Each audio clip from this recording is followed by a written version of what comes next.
যারা আজকের এই অনুষ্ঠান দেখছেন শুনছেন তাদেরকে ধন্যবাদ। সবচেয়ে বড় কথা কি যে আজকে রাজনীতিবিদদের দুর্নীতিবাদ বা অমুকের দুর্নীতিবাদ হইল কেন বা হওয়ার সুযোগটা আসলো থেকে, এখানে সবচেয়ে বড় যে বিষয়টা যে আমি নিজে দুর্নীতি করব, আমার দুর্নীতিটা যাতে না ধরা যায় আপনাকে আমি দুর্নীতিবাদ বানাবো। জি, আজকে বিগত সরকারের আমলে দেখেন যে বিগত সরকার কোনো সেক্টরকে বাদ দিছে যাকে দুর্নীতিগ্রস্ত করে নাই, এমনকি মসজিদের ক্ষতি পর্যন্ত পালাই গেছে। তার মানে সেও দুর্নীতি করছে। একটা পুলিশের প্রধান সে পর্যন্ত পালাই গেছে।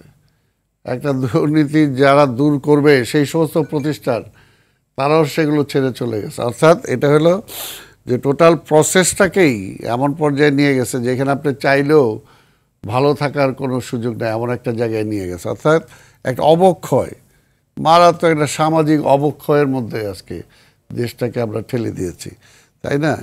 এই যে সামাজিক অবক্ষয়ের কারণে যে আমাদের নৈতিক যে অধপতন হয়েছে, তাই না, আমাদের মানবিক গুণাবলীগুলো যে ধ্বংস হয়ে গেছে, আজকে এইটাকে এখন যদি খালি আমি আঙ্গুল দেখাই যে রাজনীতিবিদ অমুক, একটা হলো যে আপনি রাজনীতিবিদদেরকে স্বচ্ছ রাখার কি চেষ্টা করছেন?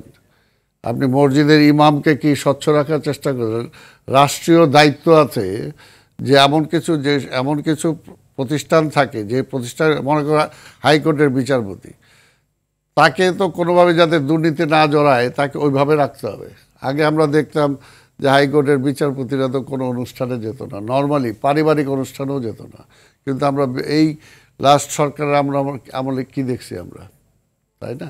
তো এটা হলো যে টোটাল একটা সামাজিক একটা অবক্ষয়ের মধ্যে দিয়ে আজকে চলে আসছে। আজকে চলে আসার কারণে দেখেন, আগে ঢাকা বিশ্ববিদ্যালয় বলি যে বিশ্ববিদ্যালয়ে সে ভিপি ছিল, আগে ঢাকা বিশ্ববিদ্যালয়ের যে একটা কৃতি ছাত্র বা ছাত্রী, সে কখনো তার অপশন দিত না যে সে পুলিশে যেতে চায় বা কাস্টমসে যেতে চায়।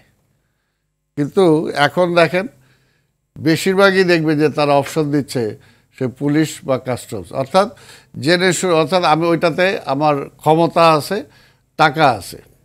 আজকে যদি যে কারো একটা বিয়ের জন্য যদি কেউ বর দেখে, সেই বর আগে নর্মালি এই দুইটা সেক্টরের বরকে পছন্দ করতো না, কিন্তু এখন ওই দুইটা সেক্টরের বরকে বেশি পছন্দ করে।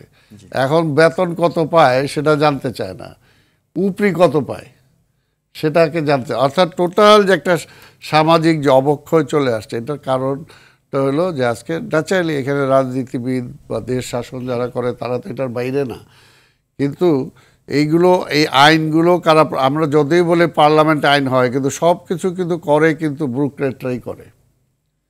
তাই কাজেই আপনি পার্শ্ববর্তী দেশেও যদি যান বা যে কোনো দেশে, যে একটা আমাদের এখানে একটা থানার ওসি যে আছে, তার নামে কয়টা বাড়ি আছে, কয়টা গাড়ি আছে, কেউ কি খুঁজে দেখে?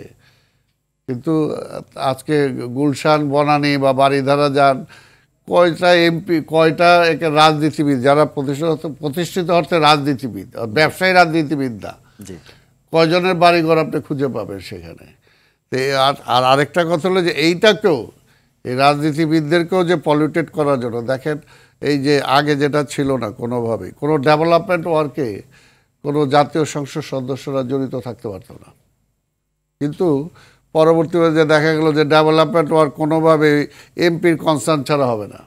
অর্থাৎ আমি সিস্টেমই করে দিলাম যে একটা প্রজেক্ট যদি সে 100 কোটি টাকা নিয়ে যায়, সেইখান থেকে 10 কোটি টাকা অটোমেটিক্যালি তার কাছে চলে যাবে।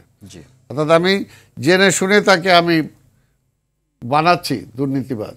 আজকে এত কিছু বলার পরও দেখেন যে আজকে কানাডাতে কি হলো, বেগমপাড়া হয়েছে।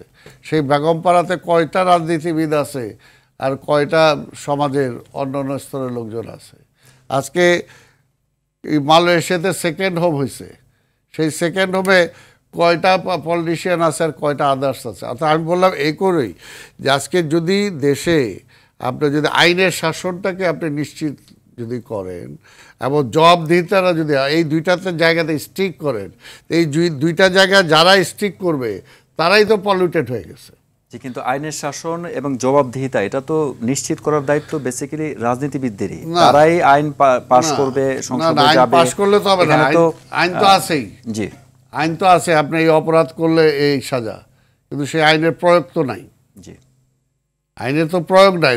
সংবিধান তো ছিল, শেখ হাসিনা কি সংবিধান মানছে? জি, সে যে সংবিধান ধরে ওথ করছে, ওথ নেওয়ার পরপরই তো সে ওইটাকে ডিনাই করছে, সে মানে নাই। অর্থাৎ সবচেয়ে এই জন্য যে আপনি যদি আইনের শাসনটা এবং আইনের শাসনটা যে কনফার্ম করবে, সেই সেক্টরগুলোকে তো পলিউটেড করে দিছে। সবাইকে দুর্নীতিবাদ, অর্থাৎ আপনি কথা বলতে পারবেন না। যেমন শেখ হাসিনা কী করছে, এসি থেকে ডিসি বলেন, অমুক বলেন, অর্থাৎ সকালে উঠেই শেখ হাসিনা যেটা বলবে ওইটাই রাইট।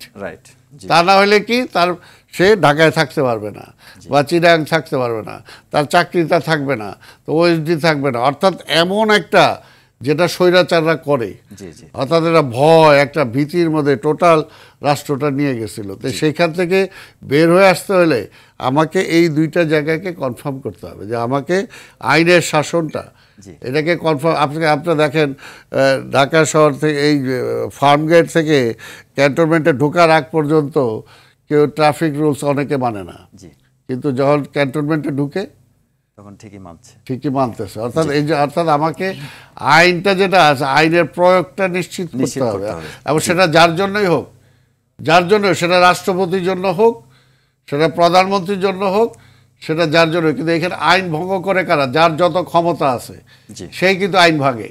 আপনি দেখেন দুর্নীতি বলবেন, আজকে বাংলাদেশে সবচেয়ে বড় দুর্নীতিবাজরা, তাদের জন্য কোনো আইন নাই। তারা কোনো আইনের আওতায় আসে না। তাদের এই পর্যন্ত দেখেন যে তাদের কোথাও কোনো একটা প্রজেক্ট মানে হয়েছে, রাষ্ট্রায়ত্ত করে নিছে, সেই 100 পাকিস্তান আমলে পরে হয়েছে, কিন্তু এখন পর্যন্ত কাউকে ধরা হয়েছে এরকম একটাও পাবেন না। সমস্ত ব্যাংক খেয়ে ফেললো। আসছি আবার আপনার কাছে।